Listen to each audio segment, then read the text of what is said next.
सिंचन विहिरीच्या अनुदानासाठी लाचेची मागणी. नरेगाचा तांत्रिक सहाय्यक एसीबीच्या जाळ्यात. 10,000ची लाच पडली महागात.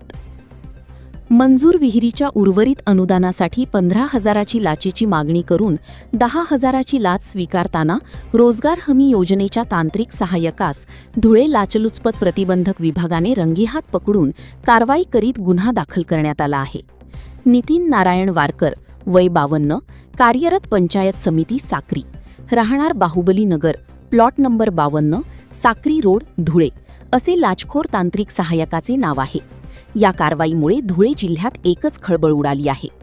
मिळालेल्या माहितीनुसार संशयित लाचखोर साक्री येथील पंचायत समितीच्या महात्मा गांधी राष्ट्रीय रोजगार हमी योजनेच्या शाखेत तांत्रिक सहाय्यक म्हणून सेवेत आहे. तक्रारदाराच्या शेतात महात्मा गांधी राष्ट्रीय रोजगार हमी योजनेअंतर्गत विहीर मंजूर असून खोदकामासाठी मंजूर अनुदानाच्या उर्वरित रकमेकरिता संशयित तांत्रिक सहाय्यक नितीन वारकर यांनी लाभार्थ्यांकडून 15,000 रुपयांची लाचेची मागणी केली. मात्र तक्रारदारांनी याबाबत धुळे लाचलुचपत विभागाकडे तक्रार दाखल केली.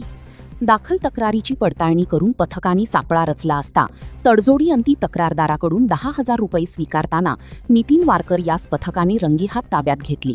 या प्रकरणी संशयिताविरुद्ध गुन्हा दाखल करण्याची प्रक्रिया सुरू असून पुढील तपास सुरू आहे.